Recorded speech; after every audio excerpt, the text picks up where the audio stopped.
So Conference will we are going to now be be hearing an recorded. overview of the structure of our day, but we've got, or morning, I should say.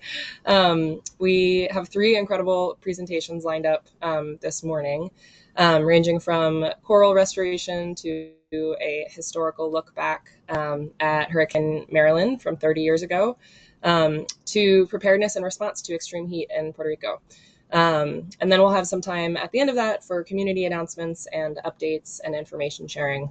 So if you've got anything you want to share with the broader network, please share. We would love to hear from you. So we'll start out with some presentations and then we'll move into more of the discussion-based part of our time together.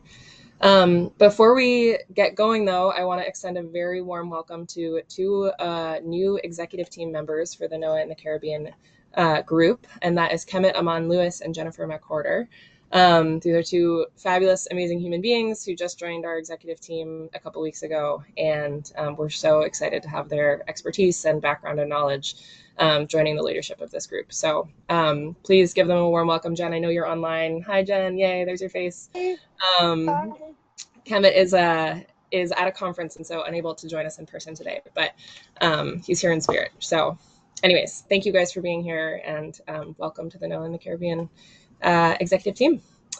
And yet, everyone else, you can read a little bit more about Kemet and Jen in our upcoming newsletter, which is going to be going out at the end of October. So stay tuned and on the lookout for our fall newsletter that'll be coming out. It is going to be chock full of all sorts of opportunities and announcements, and some really great highlights and spotlights of different programs and projects happening across the Caribbean region, NOAA and non-NOAA related. So it should be a good one. Keep an eye out and we'll send it your way soon.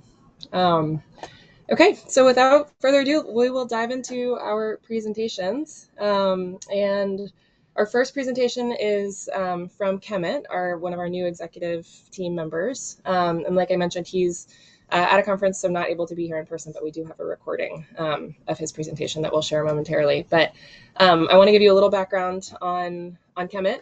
So Kemet Amon Lewis is one of our new executive team members, who over the course of his career has worn many different hats, from conservation manager to part-time professor, which was new. I didn't know that. And he was born and raised in St. Croix in the U.S. Virgin Islands and has formal training in marine science and conservation from Savannah State University in Savannah, Georgia. And while he was at Savannah State, Kemet conducted his undergrad and graduate thesis on sea turtles on his home island of St. Croix. And we're going to hear a little bit about some of that today. Kemet's professional career has spanned working with the Coastal Zone Management Program in the U.S. Virgin Islands, conducting coral reef restoration with NOAA's Restoration Center, and developing the policy to ban the use of gill net and trammel nets in the USVI. So a wide range of diverse experience that Kemet brings to the team, and he's currently a federal program officer for NOAA's Restoration Center within the community-based restoration program. So like I mentioned, he's unable to join us in person, but we're very excited to have him here in spirit and to share a recording of his presentation. So without further ado, Catherine, I think you are on deck to share your screen, and we will go from there. Thanks all. Good morning and buenos dias. My name is Kemet Amon Lewis. I work for NOAA Fisheries. I'm from the island of Croix in the U.S. Virgin Islands. And so I'm happy to be with you guys today to share some of my background, and even more happy to be invited to join the NOAA in the Caribbean executive team. So yeah, as I mentioned, I'm from St. Croix. I grew up on the island, spent many days in the summers on the beaches, and decided from a young age that I was going to study marine science. And I know that a lot of people mention that that was a dream of theirs at some point in their lives. A lot of people that have made it in the finance industry and in business world. But I was stubborn and I decided to stick with it. And it's been a whirlwind and a beautiful career that I've had. My career for me started in undergraduate school when I learned this quote by Dr. Archie Carr that said, "For most of the wild things on earth, the future must depend on the conscience of mankind." And that's the quote that I think I've tried to live my life by since, understanding that there are many challenges that exist on Earth and with the habitats and ecosystems that we depend on for our livelihoods. Um, Most of those impacts are caused by us human beings, and so it's only fitting that we're the ones that create the change, the positive change that's needed in the world. So we all know that global coral reefs are on the decline for a number of different reasons, some natural, some man-made. But we know that often these challenges will create the innovation that's needed to make positive change. Learned that if we remove threats, we can help to facilitate natural recovery. This was me back in graduate school. I was fortunate to have gone to school at Savannah State University, which happens to have a NOAA research facility there, a NOAA lab that I was a part of, and able to do all of my research on St. Croix and in the Virgin Islands. Again, we know that we can remove threats and help to facilitate natural recovery. And we know that if we engage communities, we can help to create better understanding of science and policy, all towards behavioral change. So a lot of the work that I've done with sea turtles have led me to where I landed in my career with coral reef restoration. And it was those same principles of removing the threats, enhancing population dynamics, and allowing for recovery or natural recovery to occur is pretty much what I've spent the rest of my life doing. Um, Interestingly enough, along with the thread of everything NOAA, I worked for the Nature Conservancy, but was funded for the aquaprid restoration work through NOAA's and the American Recovery and Reinvestment Act of 2008. In that role, I helped to establish the first coral nurseries in the U.S. Virgin Islands, based on St. Croix, again, where I was at home, but working on St. Thomas, and that ended up spreading throughout the Caribbean eventually. I think we all know the story of coral reef restoration. We can grow these corals underwater, similar to how we can build nurseries on land.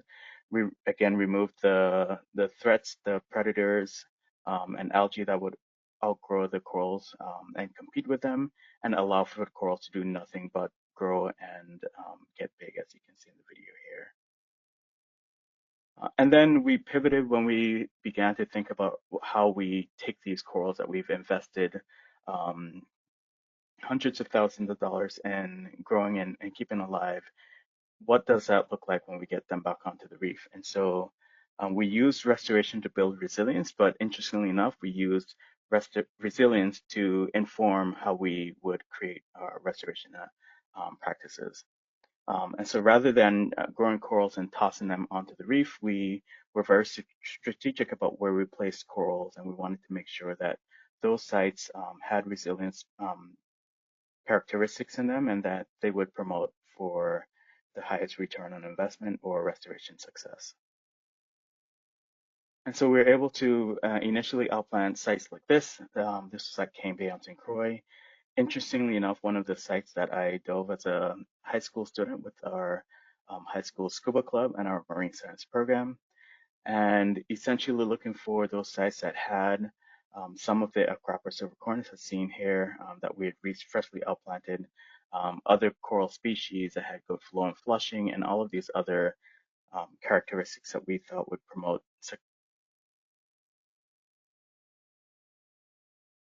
This is that same site. With no additional corals added, we just allowed the corals that were there to do what they do naturally. And the sense of pride when we actually visited this site a year later and captured this video was through the roof, because again, this was a site that I had, as a high school student, spent most of my marine science class and my scuba club dive adventures at. It's a beautiful site on the north shore of St. Croix, no boats needed. You walk into the ocean and the wall drops a few hundred feet offshore. If that wasn't cool enough, one of the coolest night dives I've done to date was in 2017, where we were able to see some of the Acropora palmata colonies that we had outplanted in 2012 mature and spawn in 2017. We had about 25 different genotypes in this one area, and so that idea that we had told, a story that we had told to many of our participant for outreach activities, that by putting these different genotypes together, we'll have the coral spawn at the same time and close enough to each other to mix naturally. And so, yeah, it was beautiful to see that happen. In addition to the coral on the reef work that we did, we also worked with the Department of Education to build a Stewards of the Reef program where we taught number of high school students everything that we knew about coral reef restoration and got them scuba certified so that they can get involved and engage in the work. And I'm happy to announce that two of the three young men here, Nicholas and Samuel, both have initial degrees from the University of the Virgin Islands in marine science and are both currently working on advanced degrees in the marine sciences. And then, as I mentioned earlier, our work transcended outside of the U.S. Virgin Islands. We received lots of calls, emails, and nudges to help to build best practices for reef restoration projects throughout the entire Caribbean basin, from the Bahamas south to Curacao, west to Cuba. And we had the opportunity to help China create their first coral nursery project a number of years ago also. And most recently, my career pivoted and I landed with the fisheries program at NOAA. I'm a part of the community-based restoration program, which is part of the Restoration Center, which is a part of the Office of Habitat Conservation and NIMS at NOAA. And in that role, as one of the federal program officers, I'm focused on helping to support the administrative functions of a number of cooperative agreements from Hawaii all the way to the U.S. Virgin Islands, with a number of the U.S. coastal states in between. These are our larger scale projects that range anywhere from a few hundred thousand dollars to upwards of about 16 or 17 million dollars. Great transformative work is being done, and I'm excited to be a part of this project on this other side of it. And just so in mentioning what some of those projects are, of the 27 projects in my portfolio, about 11 of them are in the U.S. Caribbean. One such project is with the Nature Conservancy in the U.S. Virgin Islands. The project itself proposes to um, restore regional important reefs that support marine life and protects the coast of St. Croix. Um, the scope builds on the Nature Conservancy's existing work. I'm happy to say I started in 2009 or so,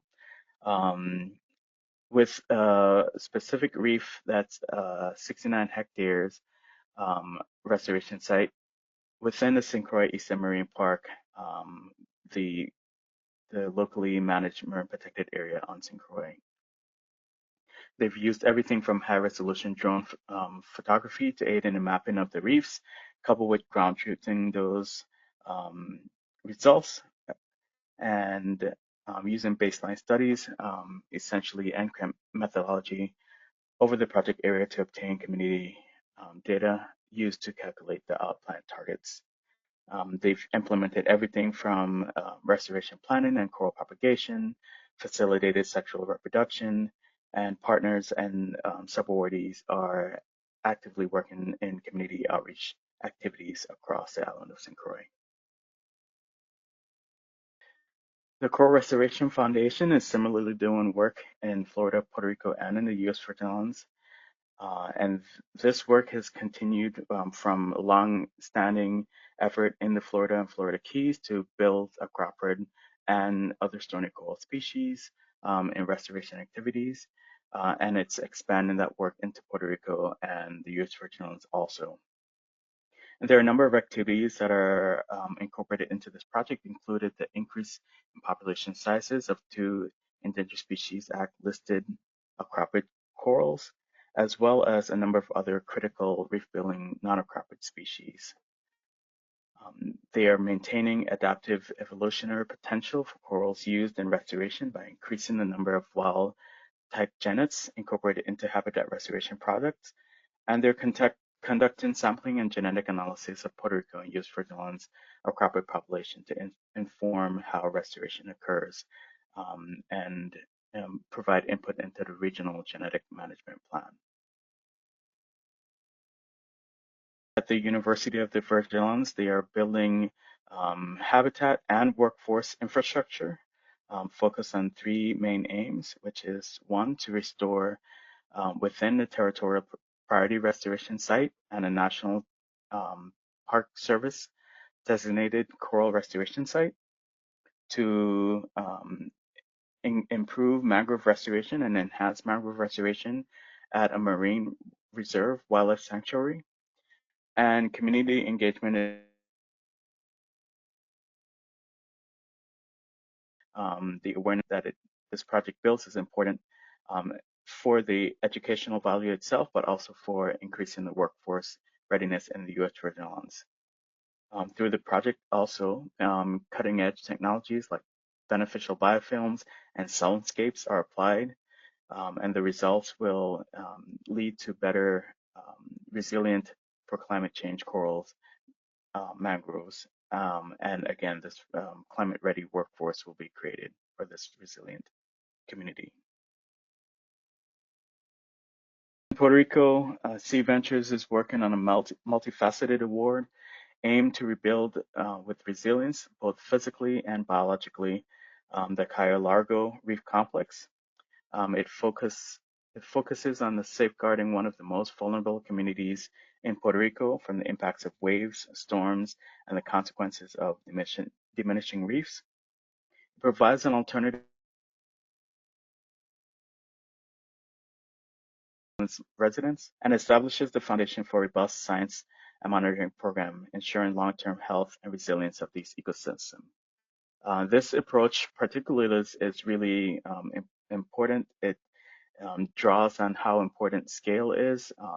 This project at Cayo Largo for a number of decades were focused on these small to medium-sized awards from NOAA and other agencies, and we're able to take this work to scale with the new funding available um, to think outside the box, to think out of a bigger scope and really ramp up site planning and management, coral population enhancement, stoner coral tissue loss treatment, and genetic diversity amplification, site monitoring, and of course, community empowerment, starting with the um, pre-K through the 12th grade system and working with local community partners to target other audiences also.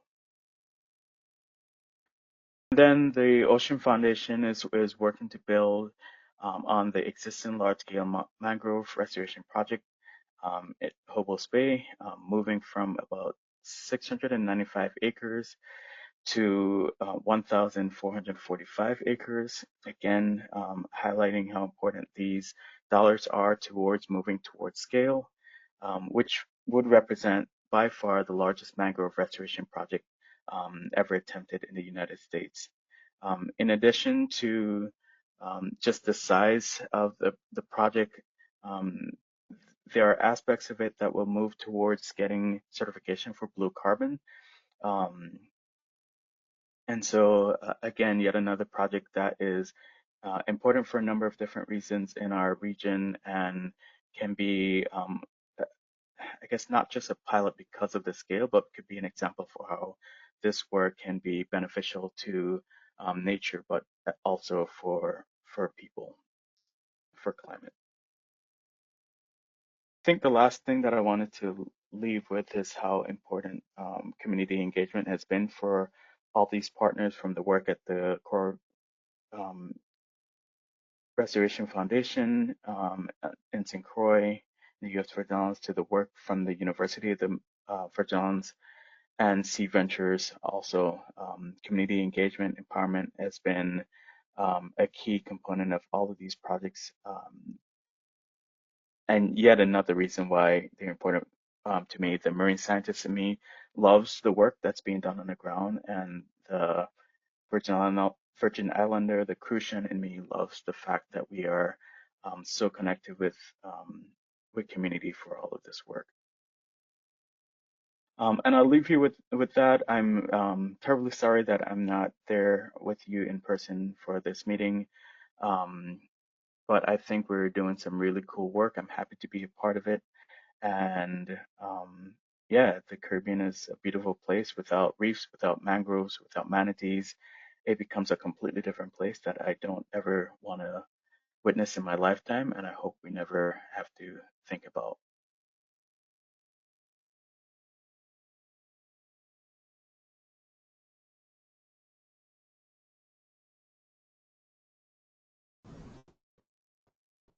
Awesome. Wow. Kemet, thank you so much. That was really incredible to learn about all of the work that you've been involved in the Caribbean, from coral to mangroves. What you just mentioned is really sticking with me. That it takes a village, and if we all do our teaspoon of effort, there's just so much life and so much uh, to steward and take care of in this region. And I'm inspired by all the work that you've gotten up to. So thank you, Kemet. Those of you online, if you have questions for Kemet, I know he would love to talk, even if he's not here in person right now. So keep an eye out for other opportunities to connect with him, or send your questions our way, and we can see if he maybe could write up some responses that we could include in the newsletter or something like that. But thanks, Kemet. We really appreciate you sharing your story. All right, next up we have Ernesto Rodriguez. Ernesto is the meteorologist and oceanographer who serves as the meteorologist in charge at NOAA National Weather Service office in San Juan, Puerto Rico. And since Hurricane Irma and Maria in 2017 and Hurricane Fiona in 2022, Ernesto has managed the office's operations during critical emergencies and helped guide improvements in the National Weather Service across the U.S. Caribbean. So he's had a really, really big role. And prior to becoming director in 2023, Ernesto has worked as a science and operations officer at National Weather Service San Juan, leading training initiatives and research to operations projects. Ernesto is committed to advancing resilience in the U.S. Caribbean, and he closely collaborates with emergency managers, educators, and community organizations to strengthen preparedness for tropical cyclones, flooding, and extreme heat throughout the region. This fall marks the 30th anniversary of Hurricane Marilyn, which was a monumental storm that significantly impacted the Caribbean. And I'm sure many folks on this call remember it well. Ernesto is here today to take us back in time 30 years and give us a look back at Hurricane Marilyn from the perspective of the incredible meteorologist in charge at NOAA's National Weather Service in San Juan. So, Ernesto, we're so glad you're here. Thank you so much for being here. And yeah, feel free to take it away. I'm really excited. Great, thank you everyone, and good morning. Let's see if I can share my screen.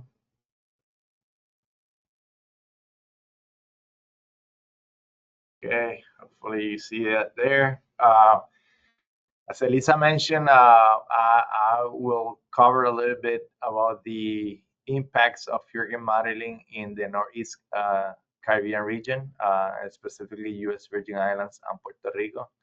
A caveat, I was in middle school. I was not working here, but certainly we go through all the hurricanes that affect our region to learn lessons, what happened there, and also how things have been improving with time, but also the work that we do, how we can improve it since those emergency or catastrophic events that happened in the past. So thank you for the opportunity, and hopefully in the next 15 minutes, you learn a little bit more about what happened during the September 1995.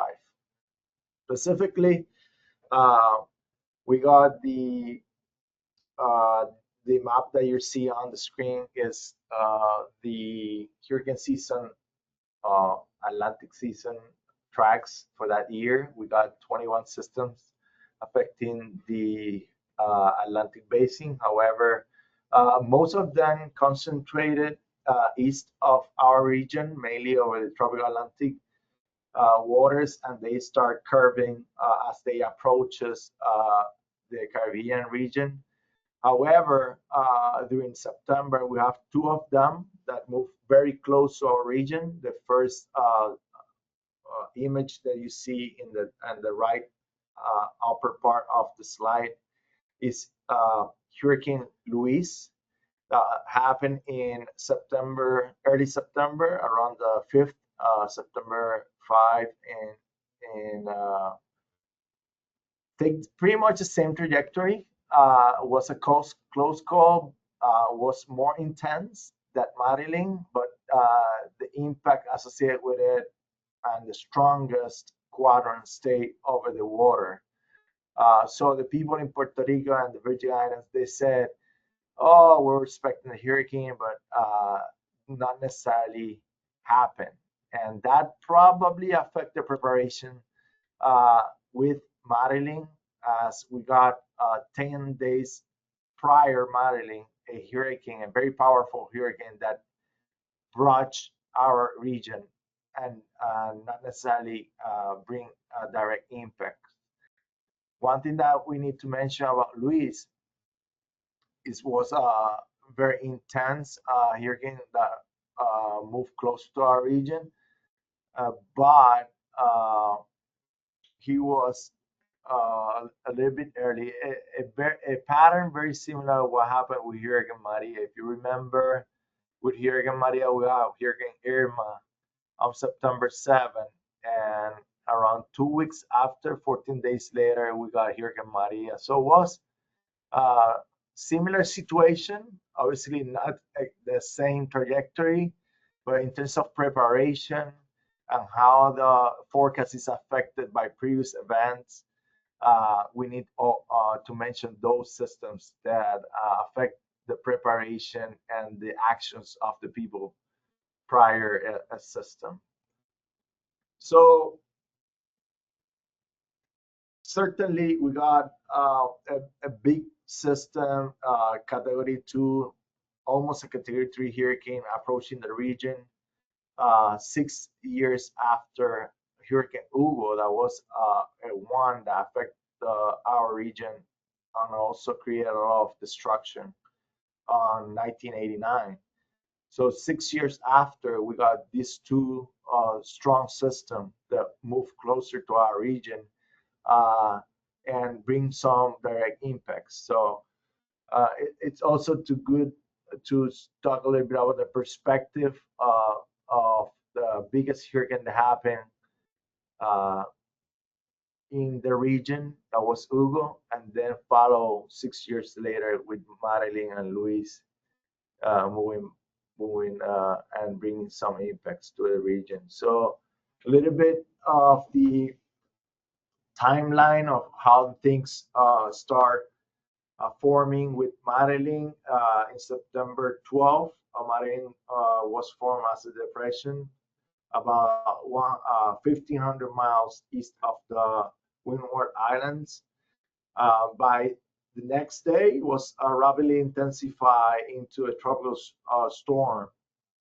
And then probably 12 hours later, become a hurricane. So from depression to hurricane force was about 24 hours or so. So that also brings some messaging and risk communication to get the people prepared for this type of event. So next day, September 14th, some of the models projected that the system will move into the Caribbean waters, not necessarily recurving to the northwest.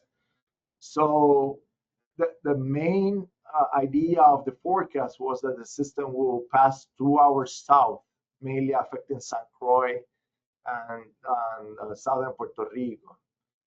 But then on September 15 and 16, the forecast was more in line of what happened afterwards, putting the system affecting mainly the Leeward Islands and also portions of the Virgin Islands and Puerto Rico. So was a little bit flip-flop the hurricane track forecast with Marilyn. And again, those things affect the preparedness and the actions of the people prior to this system. So the track that you see on the screen is basically the official one, the last track, system approach St. Croix as a category 1 southeast of St. Croix, but as they approach closer to the eastern tip of St. Croix, becomes Hurricane 2. And when it was near Culebra and St. Thomas and St. John, was a high-end Category 2 hurricane. So was bringing direct impacts in terms of stream winds. So as the strongest quadrant of those systems is the right to the movement. So basically the northeast quadrant is the strongest one. St. Croix and also St. Thomas saw the highest impact with the eye wall. So in terms of St. Croix, they saw the west periphery of the eye wall, and St. John and St. Thomas saw the eastern side of the eye wall. So both of them were inside of the eye wall, and that was the reason why both islands experienced stream damage associated with the winds. Obviously, the mountainous area of those islands enhanced the gust factor. That was the reason why many homes, more than 20,000 homes, were affected, as more in terms of roof. The roof were affected, not necessarily the whole structure, but there's so many roof across the island were affected. In terms of the rainfall, the highest total rainfall reported in the Virgin Islands was in St. Croix, the west end of St. Croix, the mountainous area of St. Croix, with near 12 inches of rain. Red Hook Bay were near 10 inches of rain. In the case of Puerto Rico, El Yunque area received about 5.5, and the Nahuatl area, southeastern slopes of El Yunque received between 5.6. The airport in San Juan received around 2.5 inches, as well as Ceiba. So you see how the mountainous area get almost the double of the rain compared with coastal locations like Ceiba and the San Juan airport here in San Juan. One thing that I should mention is the island of Guadalupe received 20 inches of rain. So as they move through, the tail and the bulk of the rain affect the Leeward Islands a lot more with rainfall than the Virgin Islands of Puerto Rico.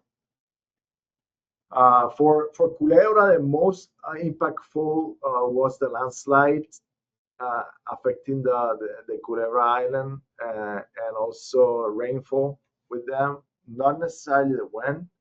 Obviously, some houses lost the roof, but certainly the landslides and the rain were the main impact in Culebra. Now looking at the storm surge impact, as I mentioned, when the Marilyn was moving mainly northwest between Culebra and St. Thomas, all that wave energy and the wind pushing water into the coast, specifically in the St. Thomas harbor, create storm surge height around 8 to 10 feet. I don't know if you can see my cursor on the screen, but this area here received 10 feet of storm tide. That storm tide is a combination of the tides plus the storm surge. Many areas 7.5. There's on 7 here, almost 8 here. There are a couple of 10s here. So a lot of water pushing inland into the St. Thomas Harbor, and all the yellow areas marked on the map are the areas that were affected by saltwater inundation. So basically the ocean moving into land, affecting many populated areas of St. Thomas. And you can see on the picture, Coast Guard vessel or cutter basically were moved inland into the port area, obviously as a result of the storm surge impacts. Now, if we look at the northern portions of St. Croix, specifically the Christiansted Harbor, you can see also when the Iowa, the western Iowa, was bringing water and pushing water into the coast. We saw there around 8 to 10 feet of storm tide. A little bit less area flooded compared with the St. Thomas because of the movement of the system water mainly north. But certainly a lot of impact in the Christiansted Harbor area because it's super populated too. And that area specifically saw storm surge or storm tide height of about 6 feet. So summarizing a little bit of the impact of Marilyn, was the first hurricane that impact the Virgin Islands and Puerto Rico since Hugo. Not was as intense as Hugo, but certainly create a drastic or significant impact. So a lot of destruction in utility poles, electricity, as I mentioned, 21,000 homes damaged, treatment, the sewage plants was needed after the storm. And in terms of Puerto Rico, flooding, mainly in the eastern third of the island and Culebra. And the damage specifically in the Virgin Islands and Puerto Rico were around $2.1 billion with based on the estimate of FEMA.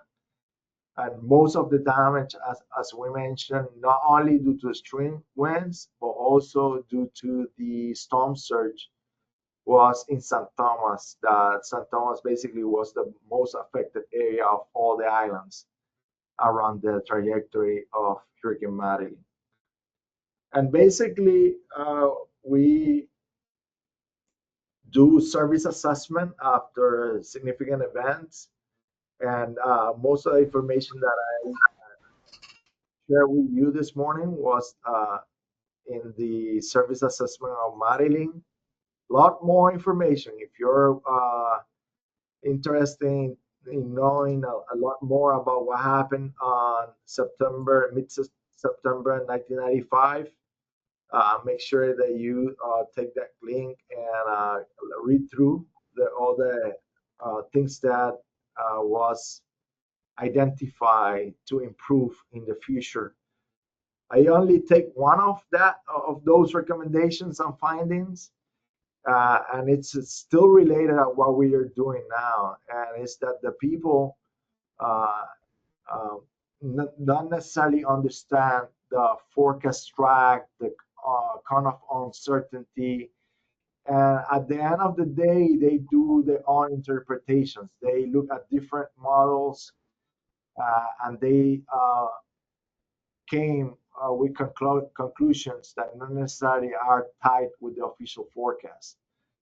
And as I mentioned to you before, NOAA is collaborating with the hurricane forecast. It's not only the office in San Juan, it's a collaborative forecast starting with the National Hurricane Center, creating the track and intensity forecast.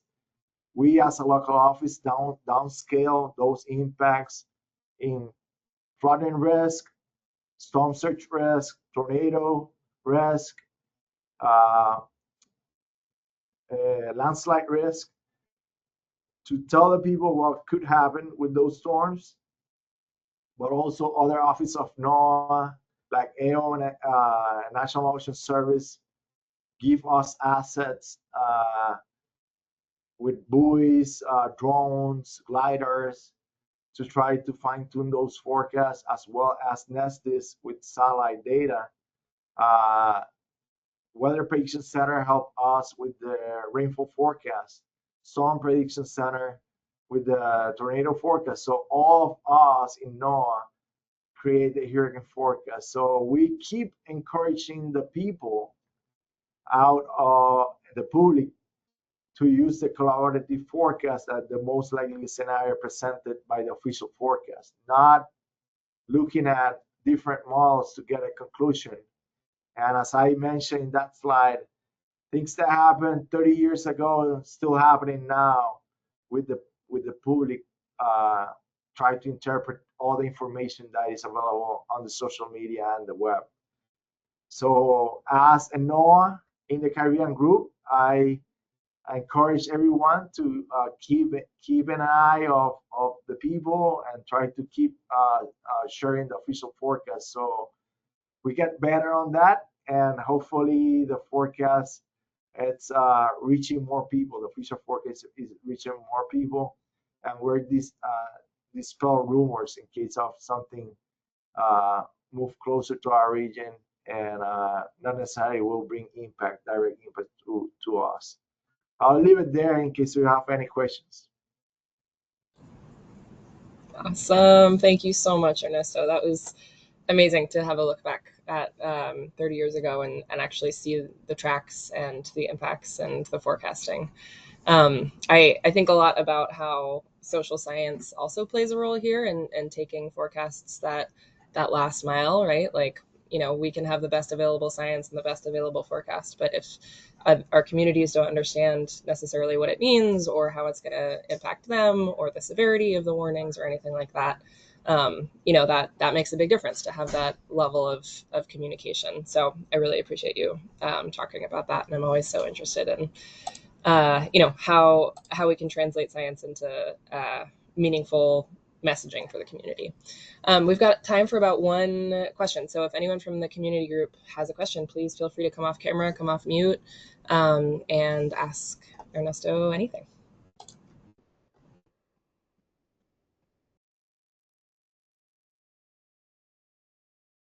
There's a question in the chat, Elisa. Thank you for flagging that. All right, Nicholas Arcos says, on the southern portion of the island you displayed, how did the inundation zone generally compare to the existing tsunami hazard zone?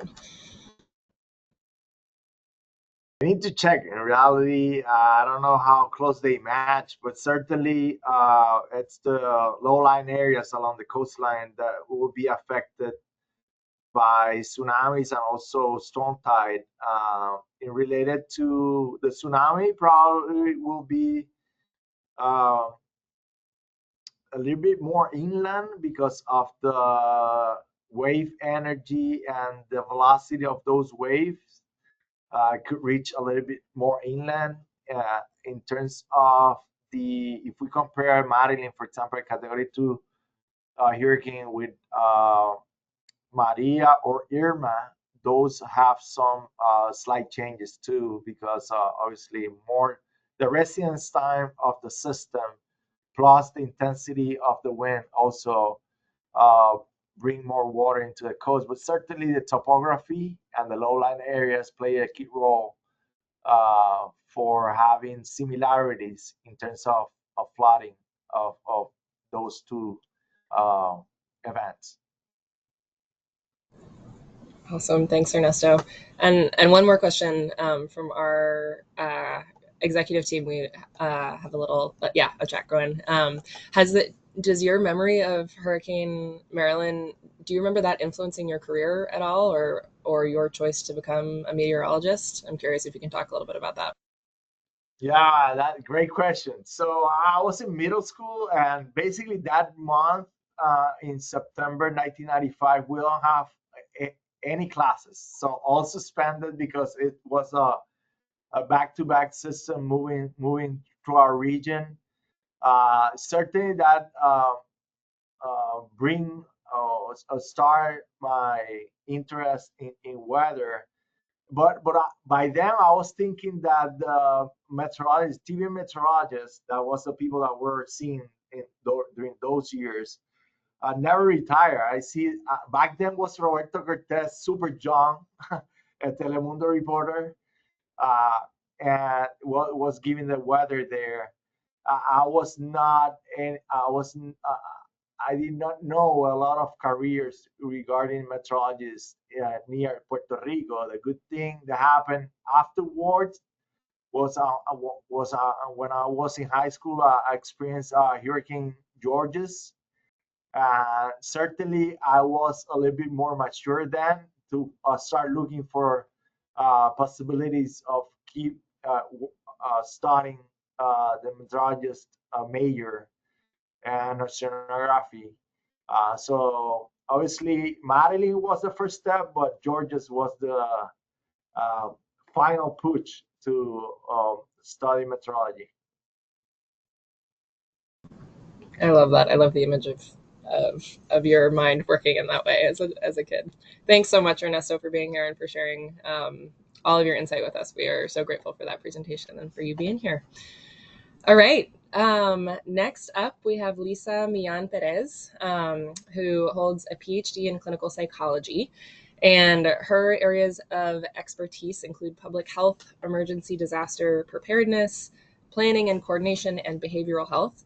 And she currently serves as the planning manager for the Division of Public Health Preparedness and Response Coordination at the Puerto Rico Department of Health, where she's responsible for development and maintenance of the emergency operational plans and planning for incidents of medical surge, mass casualty, and mass care, among many other things. In addition, during emergencies, she's the DOC manager and planning section chief for the Puerto Rico Department of Health, and is the disaster mental/behavioral health experts committee coordinator. She has conducted research to help determine the level of preparedness and response capacity of healthcare facilities during emergencies, and conducted the most recent hazards, risks, and vulnerability assessment for the Puerto Rico Department of Health. We are so honored to have Lisa here today to talk about multi-agency preparedness, response, and mitigation actions on extreme heat in Puerto Rico specifically. And we also want to give a shout out to a team of advisors. This has been a joint effort, and this project has been advised by Dr. Pablo Mendez, who's a professor in the Department of Environmental Health at the Graduate School of Public Health at the University of Puerto Rico. He leads science on climate change, climate adaptation, and public health. And currently, Pablo is the lead PI at NOAA's Caribbean Climate Adaptation Network, an associate investigator at the Cancer Biology Division and Environmental Translation Cancer Program, and a principal investigator at the Caribbean Cancer Research Center on Environmental and Natural Hazards. So Pablo's not able to join us today, but he is here in spirit and was a big contributor to this project. So we just wanted to share his background as well. But Lisa, we are so glad that you are here, and we're so excited to hear more about all of the mitigation actions on extreme heat in Puerto Rico. So thanks for joining us. Thank you. Hello, everyone. Well, today I will be presenting basically the efforts that were made to finally conducting a multi-agency workshop and how we do it and what we found, right? From preliminary, or from what we have found from that collaboration. So this exercise was conducted on August, recently, August 5. After that workshop, we decided that we will be conducting 2 more workshops, and you'll see why. So if you can help me changing the, yes. So prior to the exercise, the Puerto Rico Department of Health had been making or trying, right, to conduct previous efforts related to preparedness for an extreme heat event. And in that sense, I started collaborating directly with the SICAN when we approached Pablo uh, to get guidance or obtain guidance to conduct the hazard and risk vulnerability assessment for the Department of Health, because we wanted to include the heat threat and also the threat from Saharan dust. So he helped us with literature review and provided us examples of possible variables that we could use to evaluate the impact or the severity of the impacts on those particular areas. Also, related to this effort, we have been also working with the unit or the division of epidemiology from the Puerto Rico Department of Health, and they have been conducting a syndromic surveillance system for heat, and they have been publishing a few reports, and we are trying to gather information from every emergency room or urgency room of Puerto Rico that receive people during an extreme heat event. And in that sense, the surveillance system right now it's under development. It's working, but not it doesn't have the whole representation of all the healthcare facility, although they're working to to to integrate every healthcare facility that can provide us that information. But so far, I believe it's 26 hospitals that have been providing information, and with that information, they have been able to make some reports that help us and people, right, to make some decisions and to understand a little more this threat. In terms of HAN alerts, we have been conducting, I think, one so far. We emitted a HAN alert to every healthcare facility in Puerto Rico during an extreme heat event. I believe it was in 2024 or 2024. So that is a tool from the CDC, and it's like a system where you can blast messages at the same time to a lot of your stakeholders and your shareholders. And in that sense, we were able, through the Healthcare Coalition, to produce this HAN alert and share it with all healthcare facilities during that event. Also, with the SICAN and other members, we have been trying to maintain a collaborative scientific approach. We have been conducting heat and health tracker meeting, and we have collaborated within the symposiums that the SICAN has coordinated. So far, they have conducted 2, and they're already planning the 3rd one for February, I believe, or next year, early next year. So we will be collaborating with them too. And after all that, so Pablo identified a challenge from, I believe it was from NOAA, right? The heat challenge. And he asked us to identify some partners so that we can develop a situational manual and compete in that challenge. And thanks to that, we obtained some fundings to then coordinate a tabletop exercise. The original idea was to conduct a tabletop exercise, but since there's no written protocol integrated, right? There's not one protocol integrated as a multi-agency response for extreme heat event. We weren't able to conduct a tabletop per se, but we did make it a workshop. And in that sense, we did obtain information that was needed to develop that workshop. Once that protocol can be developed, it's supposed to be shared with the people that has a role in that protocol, educate them in that role, and then we will be able to maybe conduct a tabletop exercise after the 2 other activities that we have in planning to coordinate for the next semester.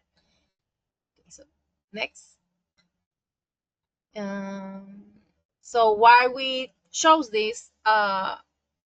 Because of the increased heat wave in the Caribbean, because it does have a significant impact on public health and our services, and also medical services.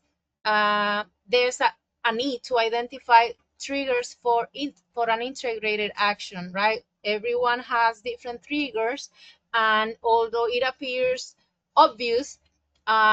Depending on the role of the organization or the agency, there should be specific roles identified to promote that action. And also, there was a need for interagency and multi-sectoral participation to discuss this threat. And there's always a need to integrate climate and health data. So we also um, use that opportunity to try to explore possible gaps within the community. So next. So that's just the situational manual that we submitted. The original date to conduct that tabletop was on May 7th, so we had to conduct it on August 5th. But it was better because we have more time to actually have a better place and better players in that workshop. Next would be, those are basically our main collaborators. We have more collaborators for these efforts, but mainly for this exercise, these are the main collaborators that help us in the design of the models or the scenario that we were going to present, and also what a specific area we should be exploring and the questions that we should be asking to explore those areas or those gaps. So we have representation from CCAM, from NGOs that represent homeless people, dialysis patient, cancer patient, animals. Obviously, the CCAN and the Puerto Rico Health Science Trust through the CAP race, they also help us with the methodology of the exercise. So next will be the timeline. It's just to illustrate that although it looks like a simple activity, we had to conduct a total of 27 meetings, so we were able, so we could be able to actually implement the strategy. And we started actively at the beginning of February to coordinate every meeting with the people that we needed to understand the problem, also identify specific people that we understood were key within the agency. So it was a process to try to identify within each agency who should have a role in this exercise. And I think it paid off because it facilitated a better discussion. So in total, we had 61 participants. We invited 85, and they confirmed 85, but the day of the event arrived 61. We have mainly 45 players, 9 observers, 4 note takers, and 3 presenters. So you see that we need to conduct checklists, instruments.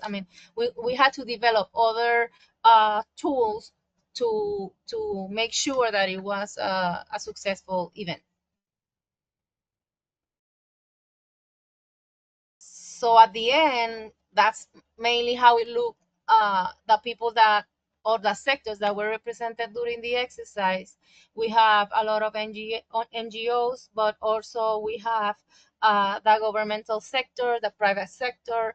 We have the specific collaborators from NOAA and from the National Service, Weather Service, and CDC CAP race, and all the key members, right, that help us. So at the end, it was really a multi-sectorial group that actually designed the whole strategy. We try to maintain representation from every level and different sectors, right? So in that sense, we decided as a group, that we were going to explore specific topics, and we emphasized during this discussion, we tried to promote um, a dialogue that could explore the multi-agency coordination or the services activations for vulnerable populations the capacity for they to do that. We discussed cooling center options and also the care of animals, even if it's a pet or not a pet. We discuss them as an overall. And the next slide present the relationship that we try to establish within the discussion, that there's a relationship between extreme heat and vulnerable populations. So the people that were represented, or that were invited to the exercise, they all has a role providing services to any of these populations, that although we know that it can be more people vulnerable to a heat event, we prioritize the ones that are in this image, since we understand that difficulty of people perceiving, right, the issue of heat risk perception in a tropical island and a humid environment.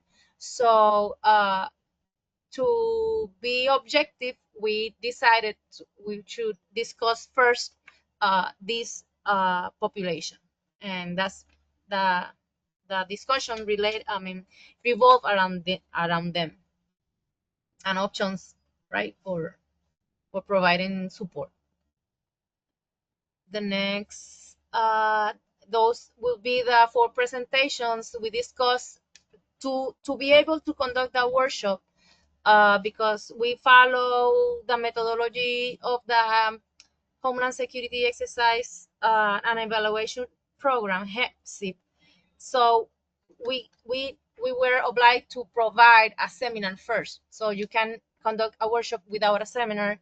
So what we decided was, during the morning we will conduct the seminar, and these were the presentations that we provided, and then after lunch, when they came back, we started the exercise per se. As you can see, Ernesto Rodriguez also collaborated in the workshop. So of the 61 people that got there, they represented a total of 40 agencies, federal and state agencies, and a few organizations and non-governmental organizations, NGOs. Of all the people that we try to invite or to have in this exercise, well, we were able to complete 85% of the agencies that we wanted to be represented in the exercise, and also the 78% of the participants that we intended to be present. In terms of feedback, we haven't finished with the analysis of those results and feedback, but we did gather. During the afternoon, we discussed possible roles and responsibilities of everybody, and possible triggers to initiate a coordinated response. And in that sense, more than 80% of the roles and responsibilities that we were trying to validate were validated. So it implies that if we develop the multi-agency protocol, it is pretty has pretty real. They will be able to make better actions, since they confirmed during this exercise that they were able to conduct those activities.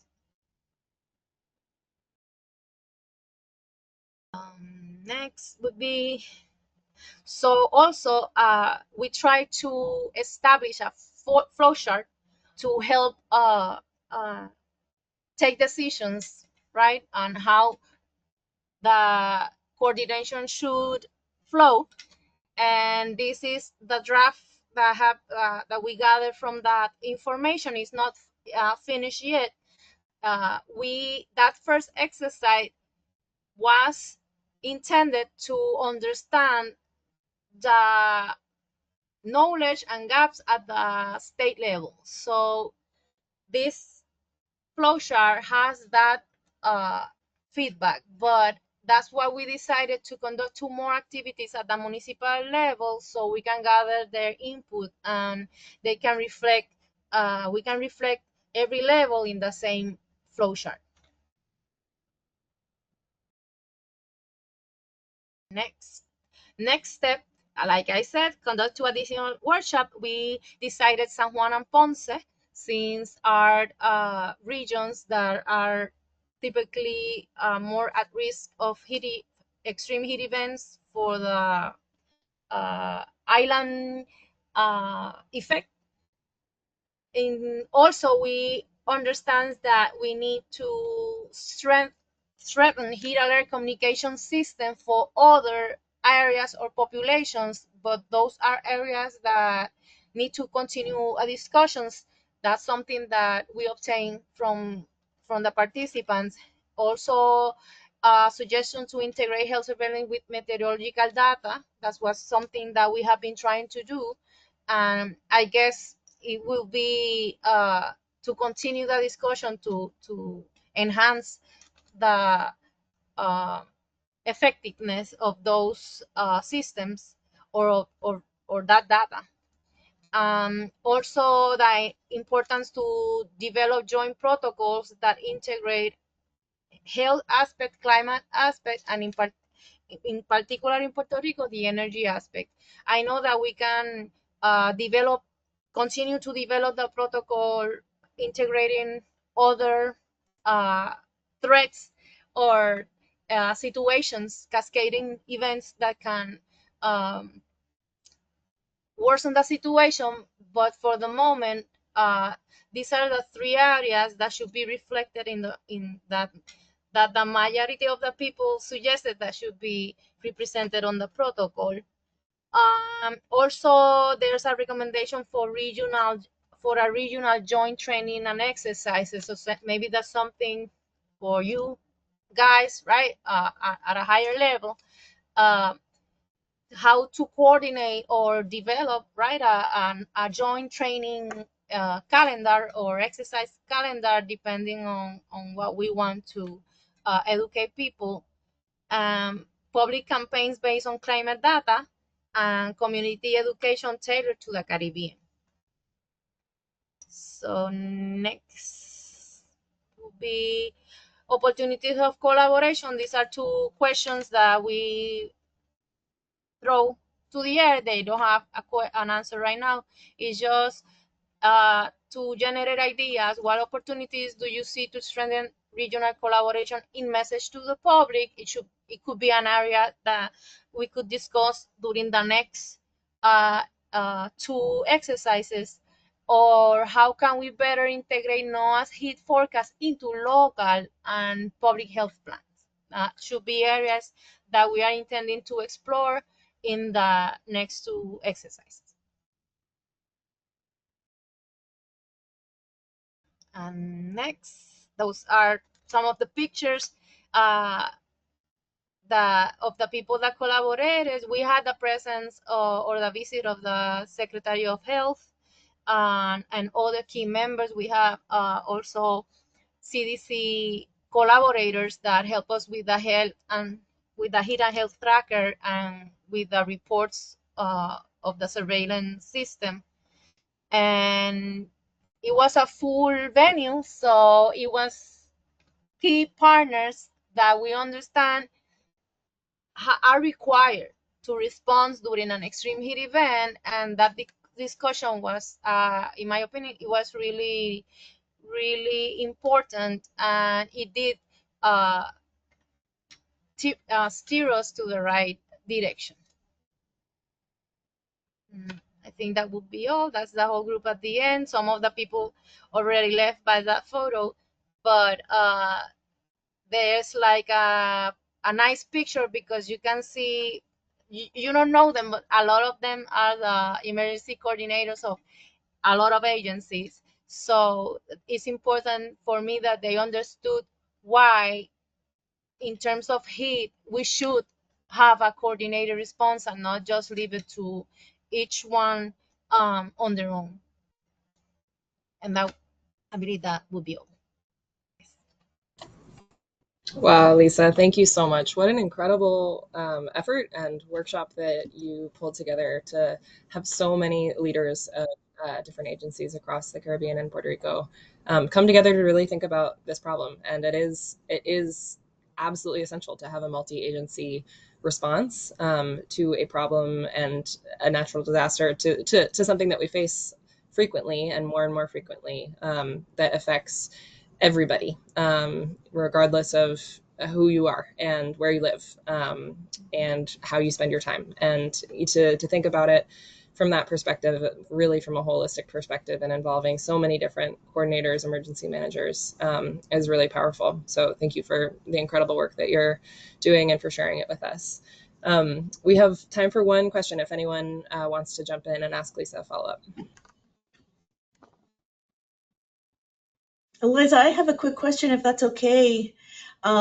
Lisa, thank you so much. I am so pleased with the work you're all doing and really tackling some of the biggest challenges, institutional challenges for coordination. And I wanted to ask you, just from like a humanity point of view, from the public in Puerto Rico and USVI, what are you finding are the most pressing challenges that communities are facing with heat risks? You know, I think of the pregnant people population, the young children going to school where there's no air conditioning, the elderly. So what are you finding just from what community members have shared with you are some of the big ones right now? I think something that uh, this was frequent during the discussion was the fact that in Puerto Rico and in the Caribbean, we are exposed to different threats constantly. Some Mm, are mm, new, some of them are not.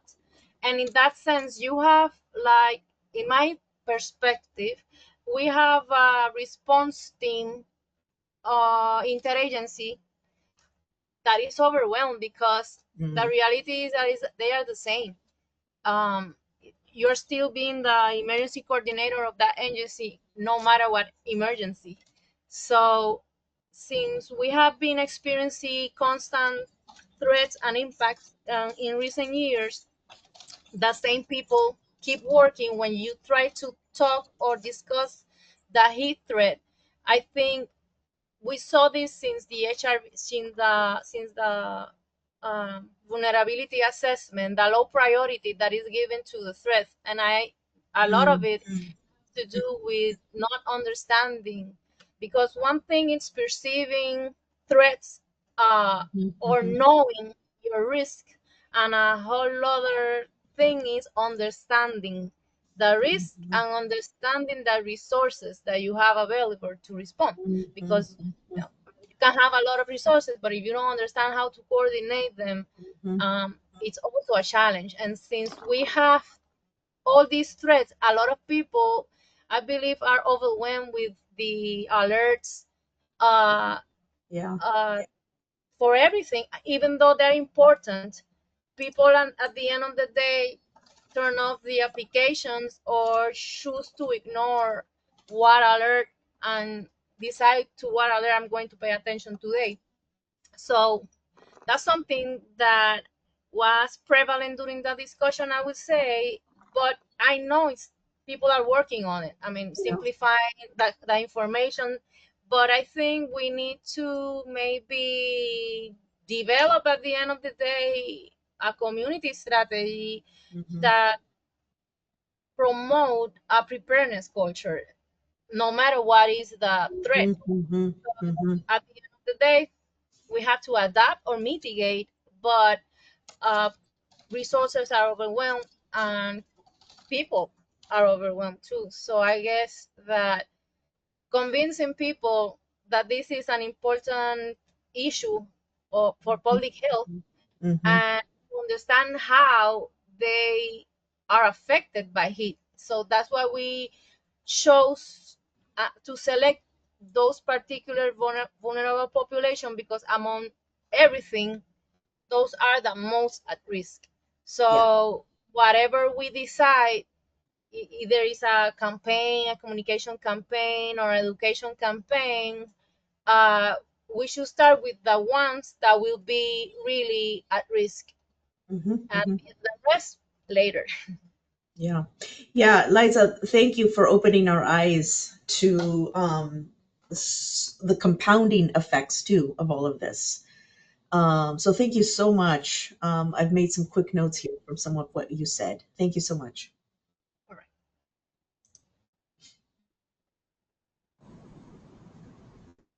Amazing. Great question, Aranza Sue and Lisa. I really resonate with the how you're framing it as alert fatigue and also developing a culture of preparedness too. I think that's really well said. So thank you for joining us today. We're so grateful to have you here and really Thank you for reminding me.